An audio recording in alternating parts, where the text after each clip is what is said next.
예수님께서 태어나셨던 2000년 전 유대 나라는 정치적으로, 경제적으로, 특별히 종교적으로 슬픔과 비탄과 절망만이 가득했던 암울한 시대였습니다.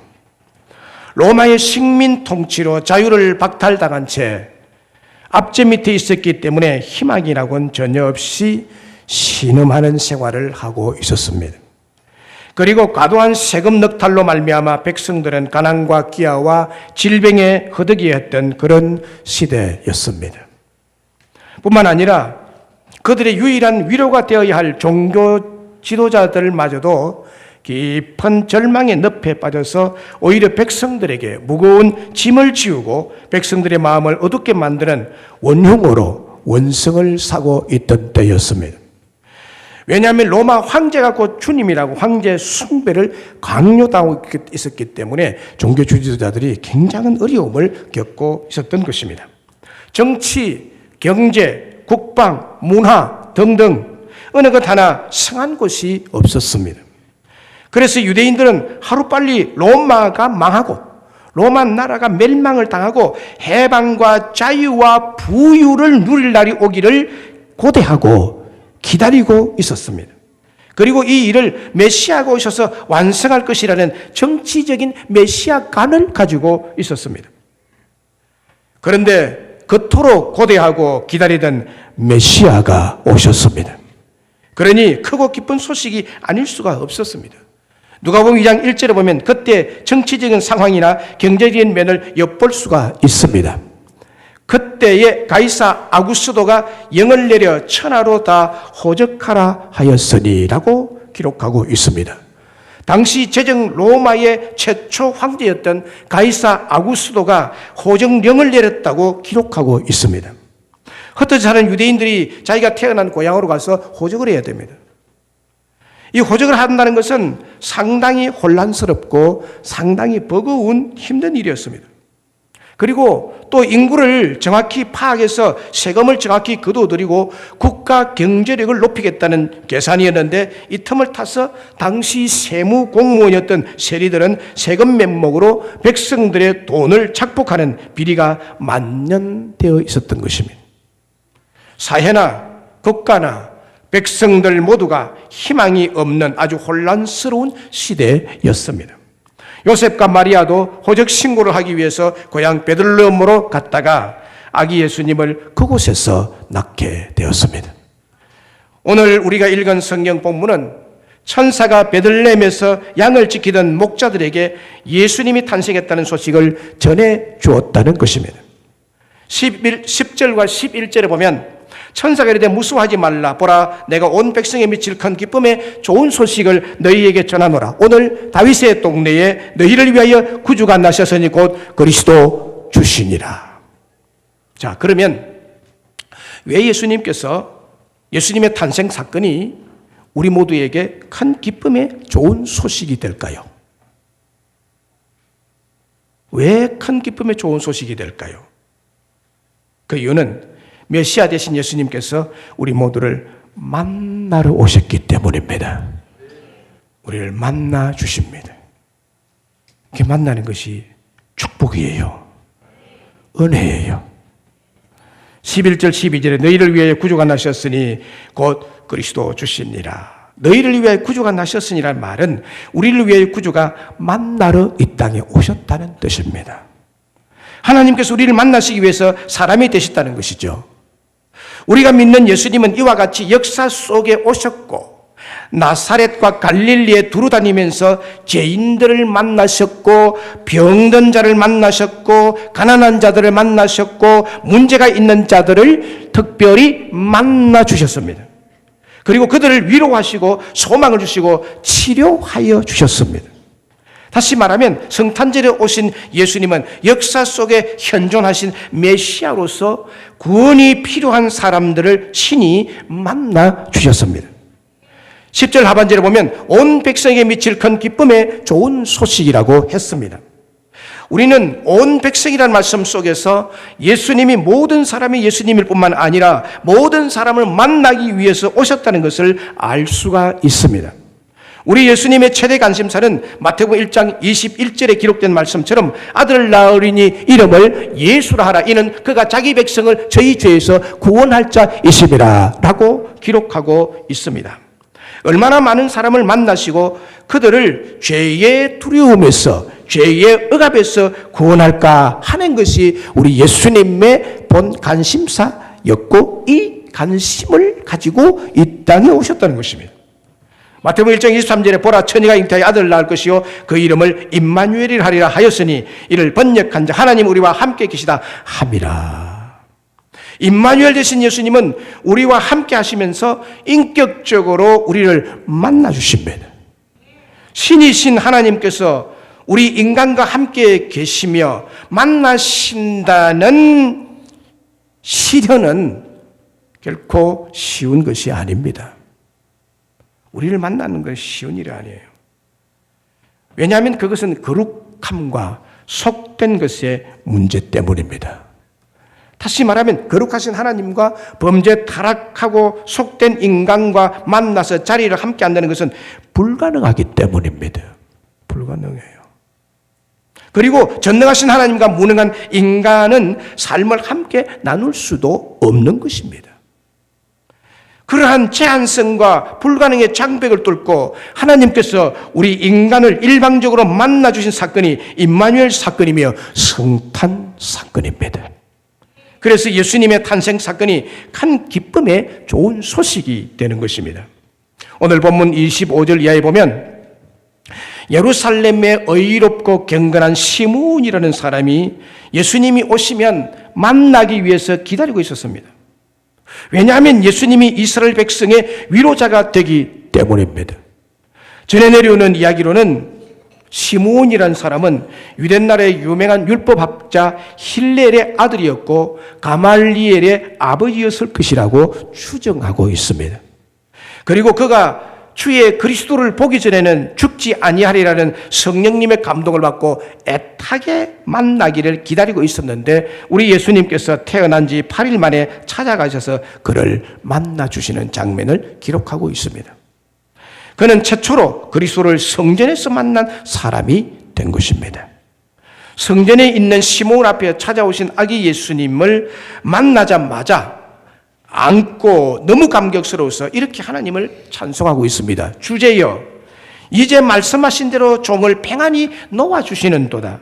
내 눈이 주의 구원을 보았사오니 이는 만민 앞에 예비한 것이요 이방을 비추는 빛이요 주의 백성 이스라엘의 영광이니이다 라는 이런 고백이 터져 나오게 된 것입니다. 그리고 꼭 성전에서 예수님을 기다려야만 만나는 것은 아닙니다. 꼭 그렇지는 않아요. 우리가 예수님을 만나려면 시몬처럼 성전에서 꼼짝하지 말고 간절한 마음을 가지고 기다려야 됩니다 라고 설교를 하는데 이건 좀 위험한 일이죠. 우리 예수님이요, 사람 만난 거 보면요 꼭 성전에서만 만나시는 거 아니에요. 그러나 성전에 있으면 반드시 만나게 됩니다.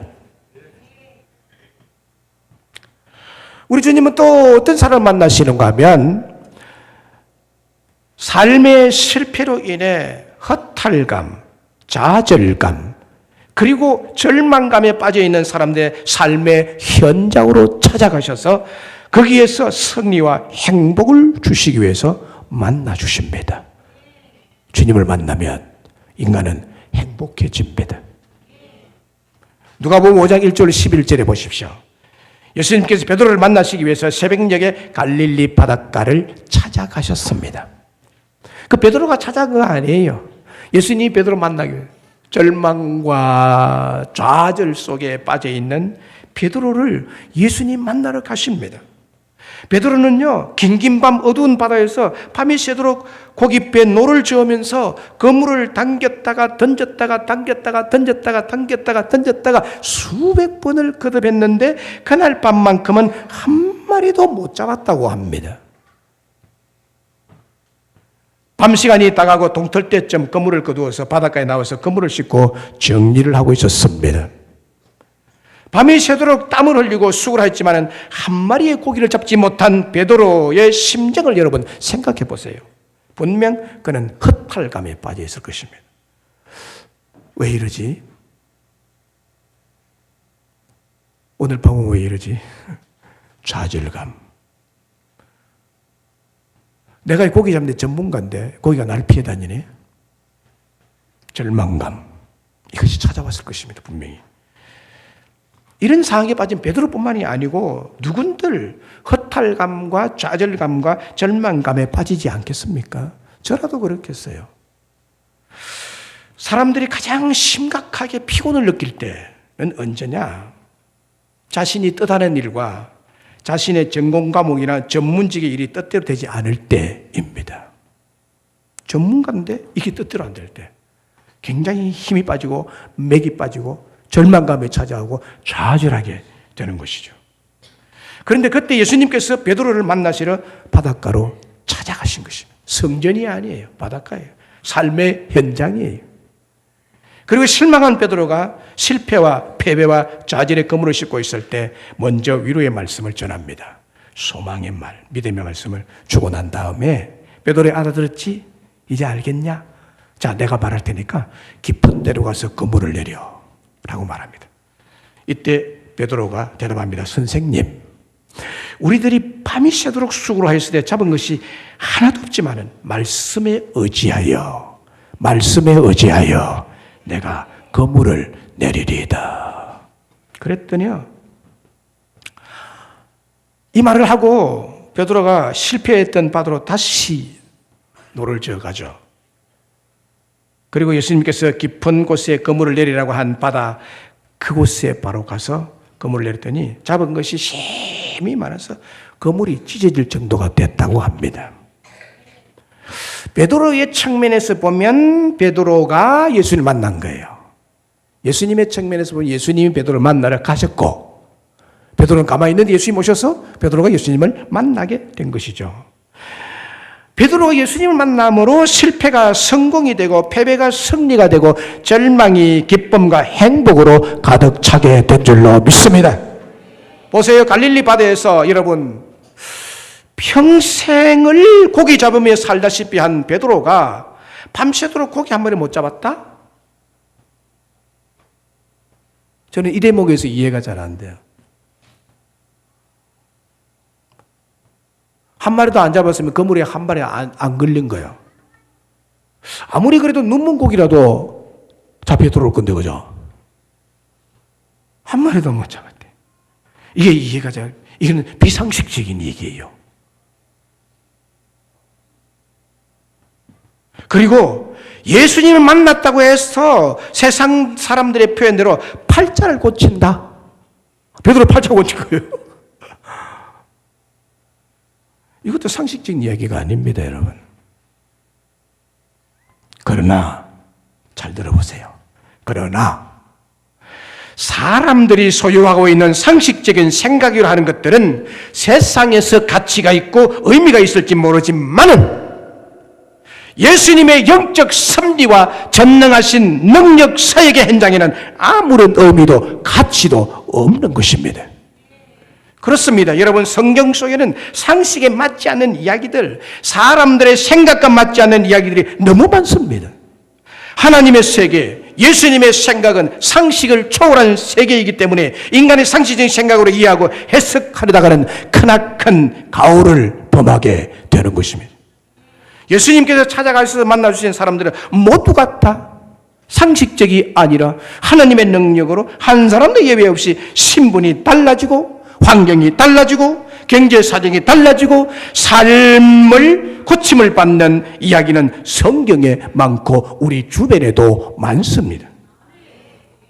아브라함이 존귀한 믿음의 사람 아브라함, 속이고 야비했던 야곱이 민족의 대표 이스라엘, 종이었던 요셉이 국무총리 요셉, 어부 베드로가 사도 베드로, 어부 시몬이 사도 베드로가 됐고요. 핍박자 사울이 전도자 바울로 변화되고 그가 치유받고 행복을 누리고 나누는 자들이 다 되었습니다. 백석대학교 하덕규 교수님이 계신데요. 가시나무라는 노래로 유명해졌죠. 그 전에도 유명한 사람이에요. 하덕규 교수님은 과거에 시인과 촌장이라는 이름으로 활동한 가수입니다. 그는 가수 활동으로 많은 인기를 얻었어요. 그러나 공연 끝에 수많은 청중 앞에서 환호의 소리를 듣고 박수를 받고 난 다음에 무대에서 내려온 그 순간 허탈함, 공허함이 밀려왔다고 합니다. 급기야는 심한 우울증에 시달리다가 술과 대마초에 깊이 빠지고 맙니다. 매일 술과 대마초에 빠져 지옥 밑바닥으로 떨어져가던 그의 인생에 새로운 소망의 한 줄기 빛이 비칩니다. 누나를 통해서 교회를 만나게 되고 예배를 드리는 가운데 하나님을 인격적으로 만나게 됩니다. 만났어요. 하나님을 만나니 자기같이 못난 사람도 예수님은 사랑하신다는 것을 마음속 깊이 알게 되고 깨닫게 되고 믿게 되었습니다. 그 후에 그의 인생은 완전히 바뀝니다. 주 예수님을 만난 변화와 위로하심을 바탕으로 곡을 쓰고 노래하기를 시작합니다. 예수님 앞에서 자신의 모습을 되돌아보면서 10분 만에 쓴 가사와 곡이 바로 가시나무입니다. 10분 만에 쭉. 내 속엔 내가 너무도 많아 주님의 쉴 곳 없네. 내 속엔 헛된 바람들로 주님의 편할 곳 없네. 내 속엔 내가 어쩔 수 없는 어둠, 주님의 쉴 자리를 뺏고 내 속엔 내가 이길 수 없는 슬픔, 무성한 가시나무 숲 같네. 바람만 불면 그 메마른 가지 서로 부대끼며 울어대고 쉴 곳을 찾아 날아온 어린 새들도 가시에 찔려 날아가고 바람만 불면 외롭고 또 괴로워 슬픈 노래를 부르는 날이 많았는데 내 속엔 내가 너무도 많았어. 주님의 쉴 곳 없네. 예배 중에 예수님께서 그에게 찾아오셔서 절망 중에 빠진 그를, 타락의 길에 빠진 그를 만나주셨습니다. 그 후로 그의 인생은 완전히 바뀌었죠. 그렇습니다, 여러분. 우리 인생은 누구를 만나느냐에 따라서 자신의 운명과 결과가 달라집니다. 병원에서는 좋은 의사 선생님을 만나야 합니다. 학교에서는 좋은 스승을 만나야 합니다. 직장에서는 좋은 선배와 후배를 만나야 합니다. 사업하는 분들은 좋은 좋은 파트너를 만나셔야 합니다.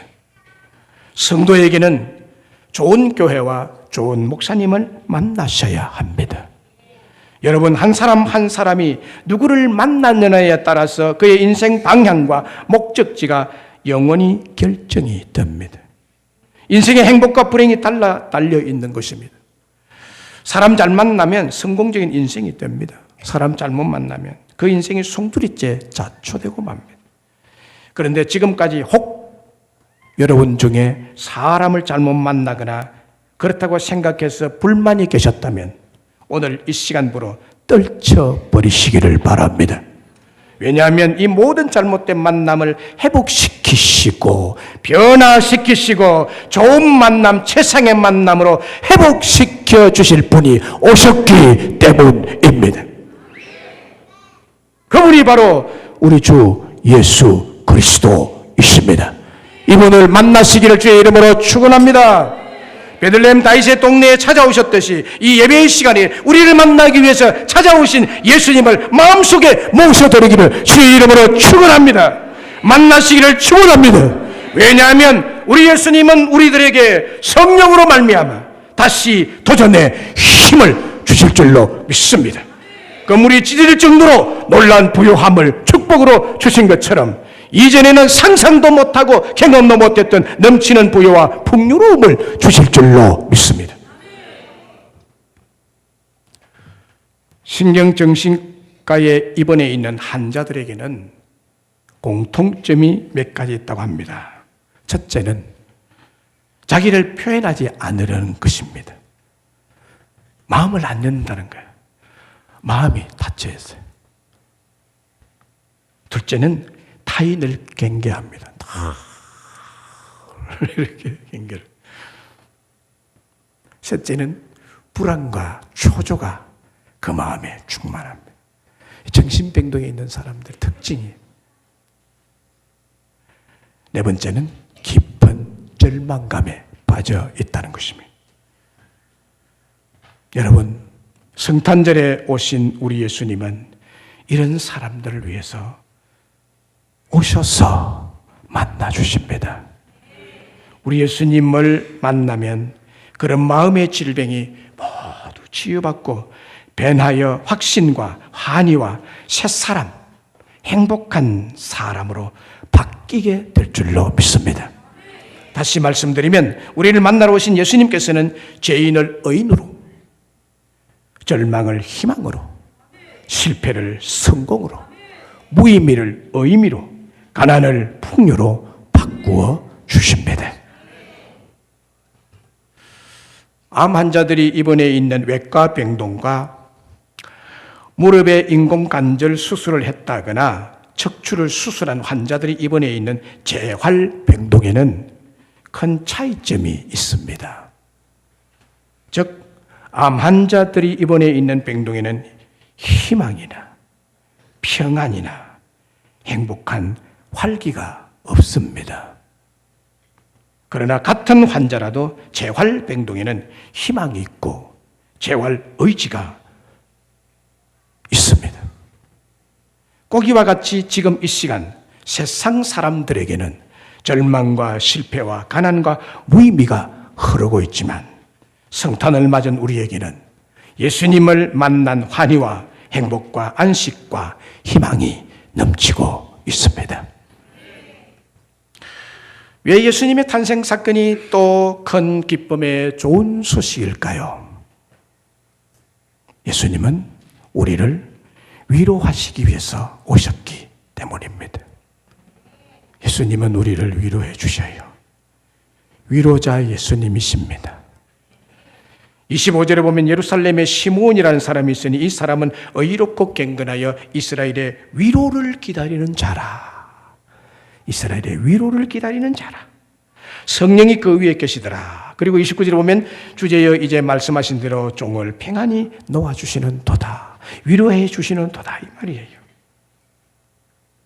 메시아 대신 예수님께서 오셔서 그의 백성 이스라엘을 로마의 압제 아래에서 곧 종살이에서 해방시켜 주심으로 마음속에 큰 위로를 주신다는 뜻이에요.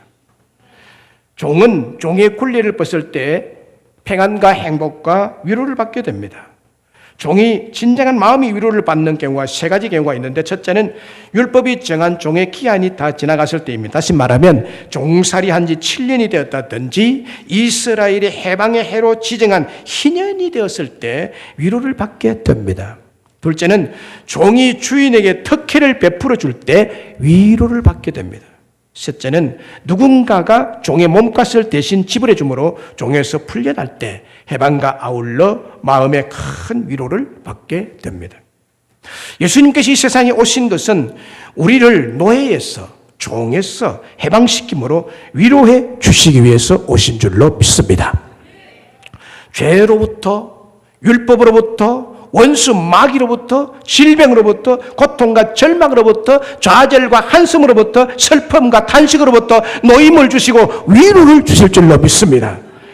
또 위로라는 말 속에는 이스라엘 위로를 기다리는 자라 해서 위로라는 말은 곁에 가까이라는 뜻을 가진 단어입니다. 곁에 가까이. 여러분, 어떤 사람은 곁에 있으면 줘도 위로가 돼요. 힘이 되고 곁에 있으면 줘도 말이 필요 없어. 이런 사람. 우리 주님은 우리의 위로자로 곁에 있으면 줘도 주님이 나와 함께 하신다는 사실만 생각해도 위로가 돼요. 저는. 그래서 가장 좋은 위로는 언제나 가까이 곁에 있으면서 위로해 주는 것이 가장 분명한 확실한 위로죠. 아직까지도 여러 가지 올무에 얽혀 있는 사람도 이 성탄절에 임마누엘로 오신 우리 주 예수님을 만남으로 해방과 평강의 위로를 받으시기를 바랍니다. 이사야 66장 13절에 보면 어미가 자식을 위로함 같이 내가 너희를 위로할 것인즉 너희가 예루살렘에서 위로를 받으리니 라고 했습니다. 저는 군 복무를 1977년 9월부터 1980년 8월까지 강원도 양구군 팔량리 이북지역과 DMZ 펀치볼 일대를 경계하는 부대에서 근무했습니다. 신학교를 다니다가 휴학을 하고 군대에 갔기 때문에 군 생활이 너무 두려웠어요. 엄청나게 두려움과 공포가 떠나지를 않았어요. 뭐 기합 소리 얼마나 두려운지 몰라. 그리고 M16 총들을 다 가지고 있었는데 우리 실탄을 언제나 장전하고 다녔거든요. 단티의 실탄을 한 30발 정도를 항상 차고 다니고 실탄을 이제 장전하고 다녔어요. 이거는 그냥 방아쇠만 당기면 나가는 거예요.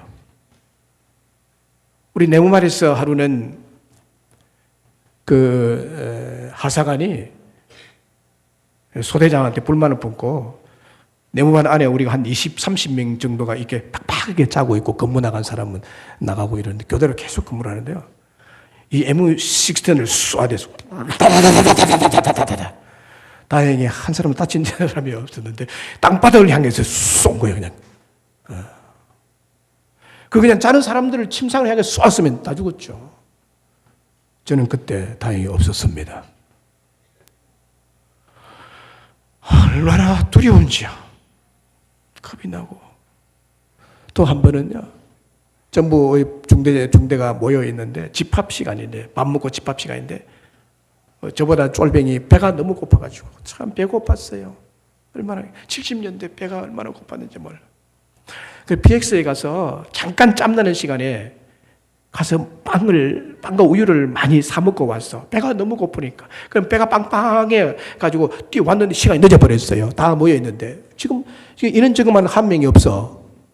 중대장이 소리 지르면 한 명이 어디 갔냐 찾아와라. 근데 헐레벌떡 뛰어옵니다. 그때 일병 고참이 뛰어오는 그 아이의 배를 향해서 2단 옆차기를 빵 찼는데 그 자리에 배가 터져 죽어버려요. 얼마나 두려운지 이런 걸 얼마나 두려워. 공포, 군생활은 공포 그 자체에서. 그리고 너무나 힘에 겹고 너무 괴로웠어요. 참 잘해야 되는데 지금처럼 인터넷도 없고 휴대폰도 없고 복지가 열악하고 군기가 엄했기 때문에 두려움과 피곤함과 날 집 생각, 엄마 생각, 막내기 때문에요. 그 군인이라도 고향에 대한 그리움과 외로움이 저를 많이 괴롭혔어요.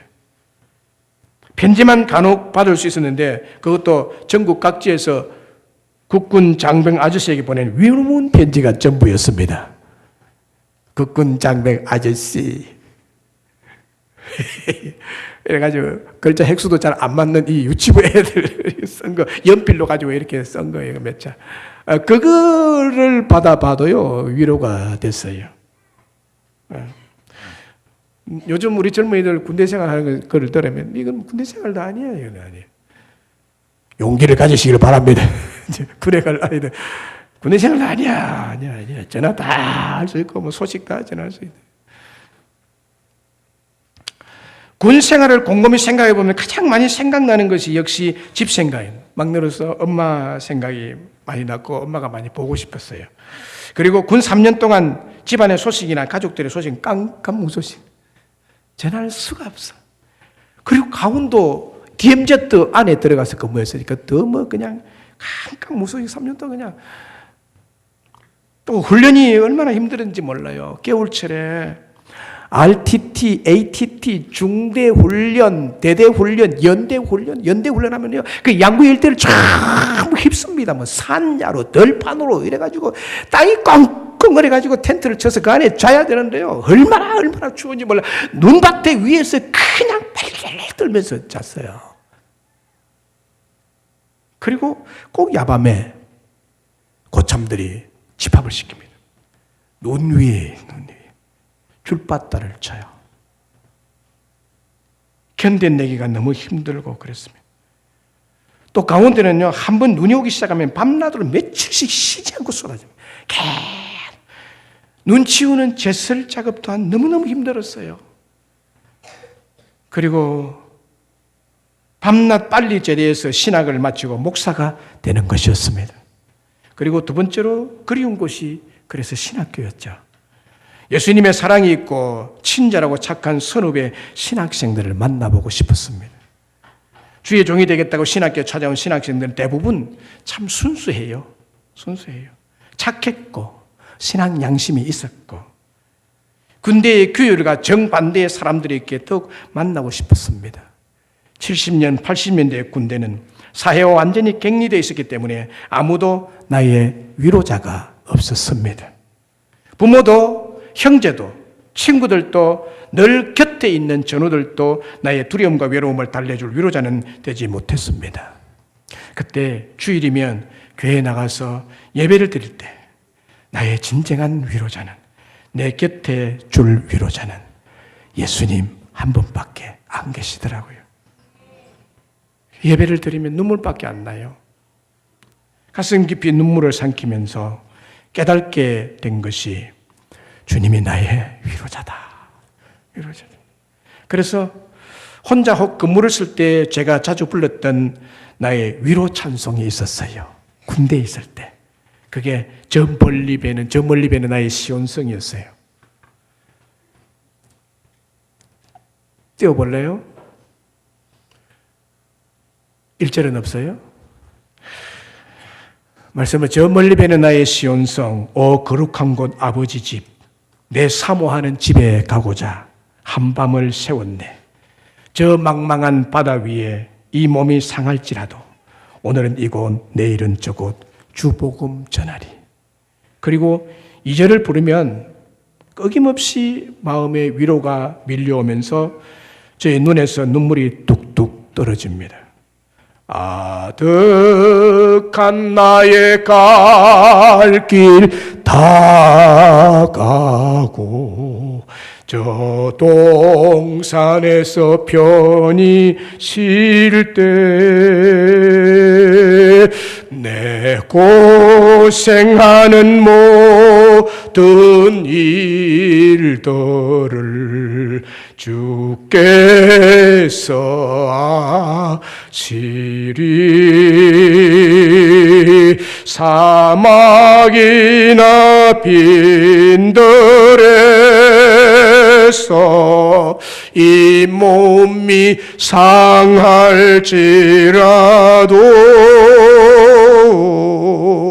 오, 내 주 예수 날 사랑하사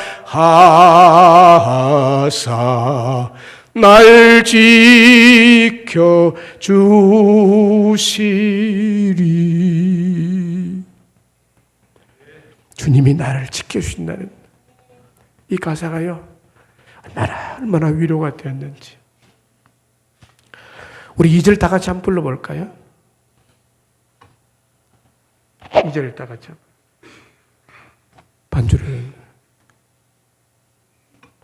아득한 나의 갈 길을 따가고 저 동산에서 편히 쉴 때 여러분의 고생과 어려움과 외로움과 두려움을 주님이 위로해 주실 줄로 믿습니다. 우리 다 같이 한번 불러보겠습니다.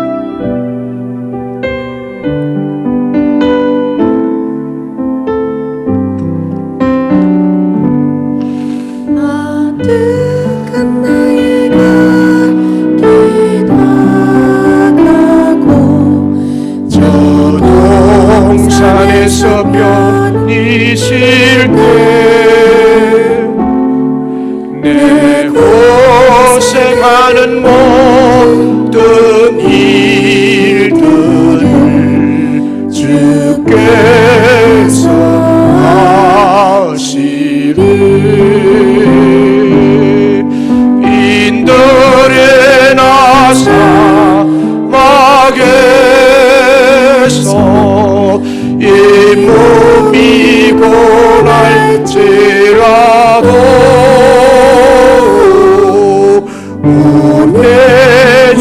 예수 날 사랑하사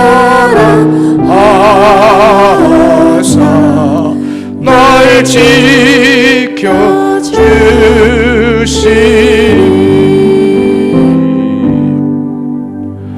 찬송 중에 계시고 늘 내 곁에 계신 주님을 생각하면서 주님 밖에 나의 진정한 위로자가 없음을 깨닫고 참 많은 위로를 얻은 적이 있습니다. 지금도 마찬가지죠. 나의 위로자는 우리 예수님이십니다.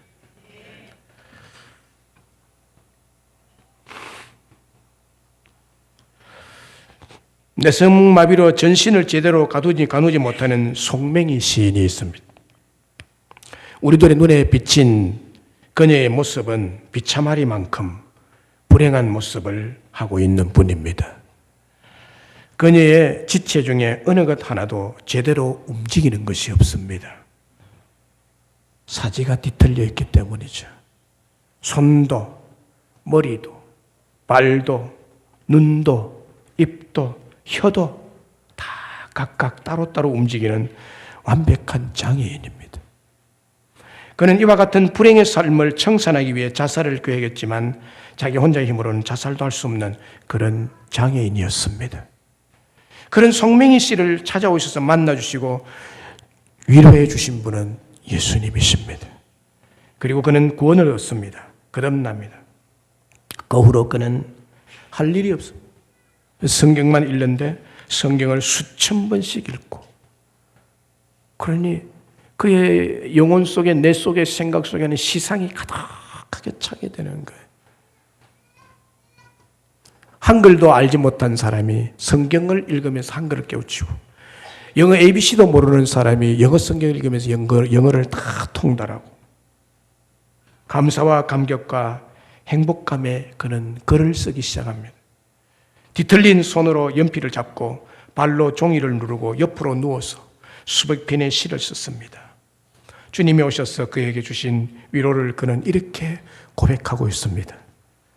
누가 도움을 주었나 나에게, 누가 위로를 주었나 나에게, 누가 사랑을 주었나 나에게, 누가 평안을 주었나 나에게, 누가 생명을 주었나 나에게, 아무도 누구도 주지 않았네.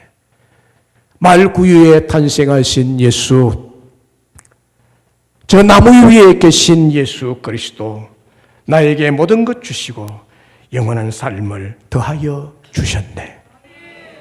내가 행복한 이유는 내게 재물이 많은 이유 아니요, 주 내게 주신 분깃이 된 때문에. 내가 행복한 이유는 내게 친구가 많은 이유 아니요, 주 내게 친구가 된 이유 때문에. 내가 행복한 이유는 내게 영광이 많은 이유 아니요, 주 내게 기쁨이 된 이유 때문에. 세상에서 여러분 가장 불행한 신체를 가지고 있어도 주님이 그에게 오셔서 위로를 주시니 그는 정말 행복한 자라고 고백할 수 있게 된 것입니다. 그러면 이 성탄절을 우리는 어떻게 맞이해야 할까요? 하나님께 영광을 돌려드려야 합니다. 20절을 보세요.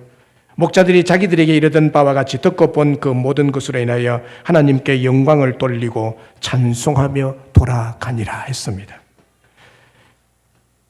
15절 이하에 보면 베들레헴 들판에서 양을 지키던 목자들이 베들레헴 동네로 가서 강보에 쌓여 구유에 누워있던 아기 예수님을 만나고 그곳에서 하늘에서 홀련히 수많은 천군 천사들이 찬양으로 영광을 돌리는 영광스러운 현장을 목격하게 됩니다. 그래서 목자들은 자기들에게 이르던 바와 같이 듣고 본 그 모든 것으로 인해서 하나님께 영광을 돌리고 찬송하며 돌아갔다고 했습니다. 오늘 우리들이 맞이한 성탄절 주일도 목자들이 예수님에 대한 크고 기쁜 소식을 듣고 본 것처럼 하나님께 영광을 돌리고 찬송하며 예배를 드려야 할 줄로 믿습니다. 마태복음 2장에 보면 동방으로부터 박사들이 유대인의 왕으로 나신 예수님에게 경배하며 탄생을 축하하고 영광을 돌리기 위해서 베들레헴 말구에 뉘어 있는 아기 예수님께 와서 황금과 유황과 모략을 예물로 드리고 영광 예배를 드렸습니다.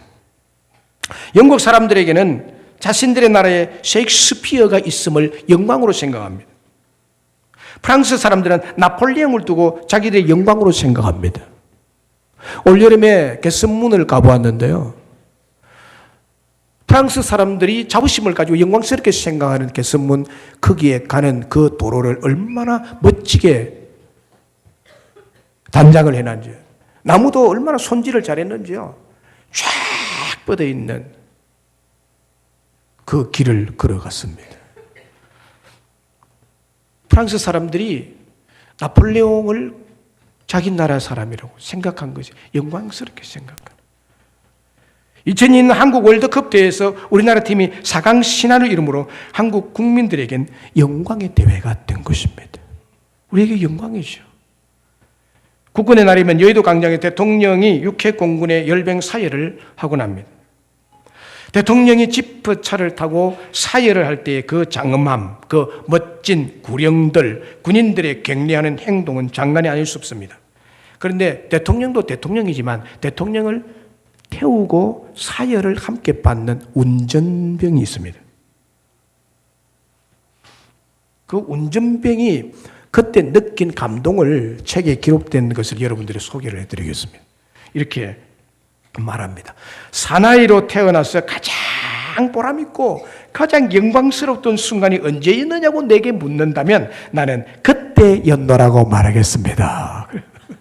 운전병이 대통령에게 그냥 사열을 하면 여러분 국군의 날에 보십시오. 여러분 얼마나 장관인지 자기는 그 옆에서 그 영광을 만끽했다는 거예요.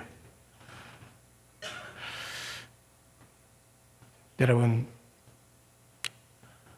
그 운전병이 사열을 받을 때 대통령에게 하는 것이지만 자기에게도 다 하는 거니까 영광스러운 긍지는 세상 어떤 것과도 비할 바가 아니었습니다마는 오늘 14절을 보세요.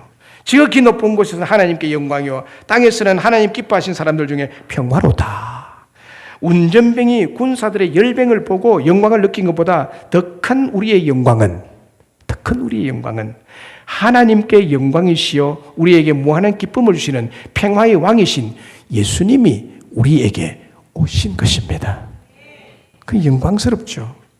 그래서 우리의 예배는 영광의 예배가 되어야 될 줄로 믿습니다. 오늘 오후에 예수님의 탄생을 축하하는 예배를 드리는데 우리 유치부부터 제가 보니까 이번에 한 주간 한 2주간 전부터 얼마나 연습을 했는지 대단한 오늘 오후 예배를 기대하시고 고대하시기 바랍니다.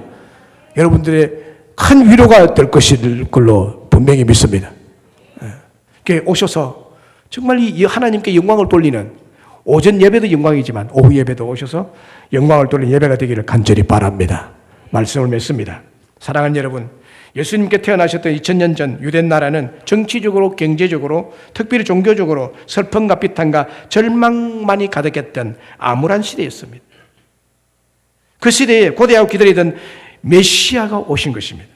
그래서 예수님께서 탄생하신 것이 큰 기쁨의 소식이라고 했습니다. 그 이유를 말씀드렸는데 고통과 절망 가운데 있는 우리들을 만나주심으로 해결해 주시고 구원해 주셨다는 것입니다.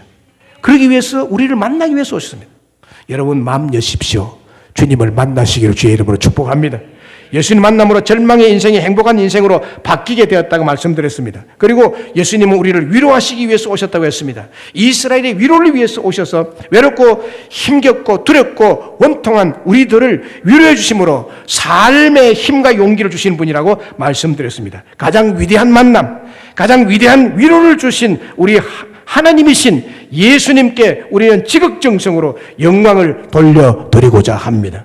동방박사들처럼 베들레헴에서 양을 치던 목자들처럼 성전에서 예수님을 기다리고 만나고 위로를 받았던 큰 영광을 돌렸던 시므온처럼 우리들도 이 성탄 예배 오신 예수님을 만나시고 위로를 받으시고 치유와 구원의 감격으로 하나님께 영광을 돌려드리기를 주님의 이름으로 축원합니다.